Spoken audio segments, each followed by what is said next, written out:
Chapter 10. An Explosion.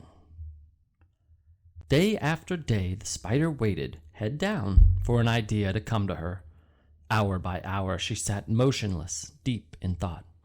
Having promised Wilbur that she would save his life, she was determined to keep her promise. Charlotte was naturally patient. She knew from experience that if she waited long enough, a fly would come to her web. And she felt sure that if she thought long enough about Wilbur's problem, an idea would come to her mind. Finally, one morning, toward the middle of July, the idea came.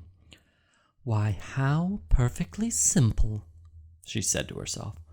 "The way to save Wilbur's life is to play a trick on Zuckerman. If I can fool a bug," thought Charlotte, "I can surely fool a man. People are not as smart as bugs." Wilbur walked into his yard just at that moment. "What are you thinking about, Charlotte?" he asked.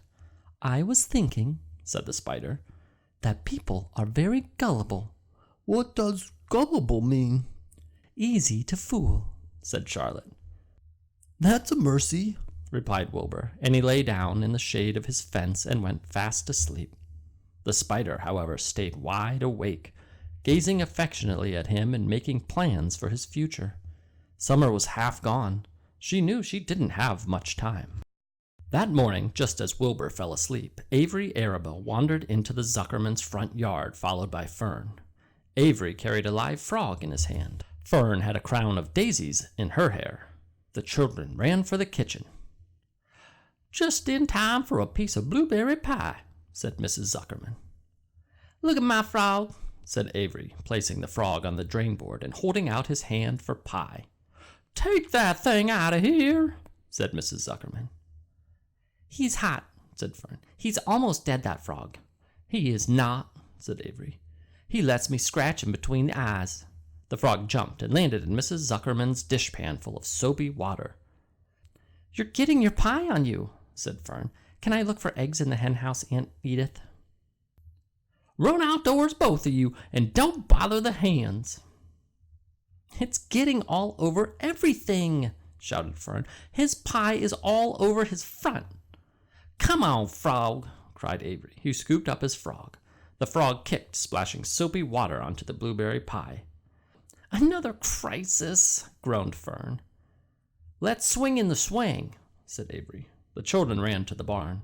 Mr. Zuckerman had the best swing in the county. It was a single long piece of heavy rope tied to the beam over the north doorway. At the bottom end of the rope was a fat knot to sit on. It was arranged so that you could swing without being pushed. You climbed a ladder to the hayloft. Then, holding the rope, you stood at the edge and looked down, and were scared and dizzy. Then you straddled the knot so that it acted as a seat. Then you got up all your nerve, took a deep breath, and jumped. For a second you seemed to be falling to the barn floor far below, but then suddenly the rope would begin to catch you, and you would sail through the barn door going a mile a minute, with the wind whistling in your eyes and ears and hair. Then you would zoom upward into the sky and look up at the clouds, and the rope would twist, and you would twist and turn with the rope. Then you would drop down, down, down out of the sky and come sailing back into the barn, almost into the hayloft. Then sail out again, not quite so far this time. Then in again, not quite so high. Then out again, then in again, then out, then in, and then you'd jump off and fall down and let somebody else try it. Mothers for miles around worried about Zuckerman's swing. They feared some child would fall off, but no child ever did. Children almost always hang on to things tighter than their parents think they will. Avery put the frog in his pocket and climbed to the hayloft. "The last time I swang in this swing, I almost crashed into a barn swallow," he yelled. "Take that frog out," ordered Fern. Avery straddled the rope and jumped. He sailed out through the door, frog and all, and into the sky, frog and all. Then he sailed back into the barn. "Your tongue is purple," screamed Fern. "So is yours," cried Avery, sailing out again with the frog. "I have hay inside my dress. It itches," called Fern. "Scratch it," yelled Avery as he sailed back. "It's my turn," said Fern. "Jump off." "Fern's got the itch," sang Avery. When he jumped off, he threw the swing up to his sister. She shut her eyes tight and jumped. She felt the dizzy drop, then the supporting lift of the swing. When she opened her eyes, she was looking up into the blue sky and was about to fly back through the door. They took turns for an hour.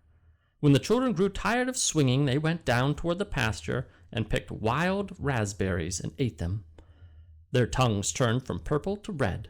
Fern bit into a raspberry that had a bad-tasting bug inside it and got discouraged. Avery found an empty candy box and put his frog in it. The frog seemed tired after his morning on the swing. The children walked slowly up toward the barn. They, too, were tired and hardly had energy enough to walk. "Let's build a tree house," suggested Avery. "I want to live in a tree with my frog." "I'm going to see Wilbur," Fern announced. They climbed the fence into the lane and walked lazily toward the pig pen. Wilbur heard them coming and got up. Avery noticed the spider web, and coming closer, he saw Charlotte. "Hey, look at that big spider," he said. "It's tremendous."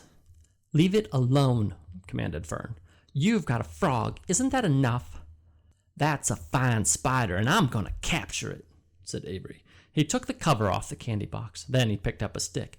"I'm going to knock that old spider into this box," he said. Wilbur's heart almost stopped when he saw what was going on. This might be the end of Charlotte if the boy succeeded in catching her. "You stop it, Avery," cried Fern. Avery put one leg over the fence of the pig pen. He was just about to raise his stick to hit Charlotte when he lost his balance. He swayed and toppled and landed on the edge of Wilbur's trough. The trough tipped up and then came down with a slap. The goose egg was right underneath. There was a dull explosion as the egg broke, and then a horrible smell. Fern screamed. Avery jumped to his feet. The air was filled with the terrible gases and smells from the rotten egg. Templeton, who had been resting at his home, scuttled away into the barn. "Good night," screamed Avery. "Good night. What a stink. Let's get out of here." Fern was crying. She held her nose and ran toward the house. Avery ran after her, holding his nose. Charlotte felt greatly relieved to see him go. It had been a narrow escape. Later on that morning, the animals came up from the pasture. The sheep, the lambs, the gander, the goose, and the 7 goslings. There were many complaints about the awful smell, and Wilbur had to tell the story over and over again of how the arable boy had tried to capture Charlotte and how the smell of the broken egg drove him away just in time. "It was that rotten goose egg that saved Charlotte's life," said Wilbur. The goose was proud of her share in the adventure. "I'm delighted that egg never hatched," she gabbled. Templeton, of course, was miserable over the loss of his beloved egg. He couldn't resist boasting. "It pays to save things," he said in his surly voice. "A rat never knows when something's going to come in handy. I never throw anything away."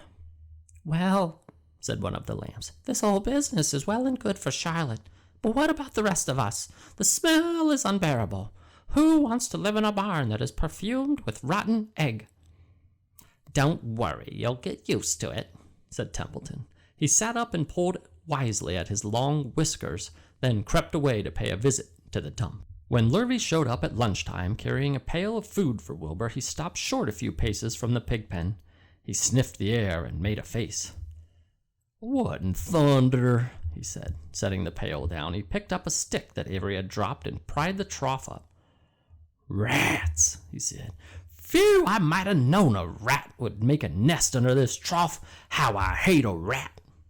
And Lurvy dragged Wilbur's trough across the yard and kicked some dirt into the rat's nest, burying the broken egg and all Templeton's other possessions. Then he picked up the pail.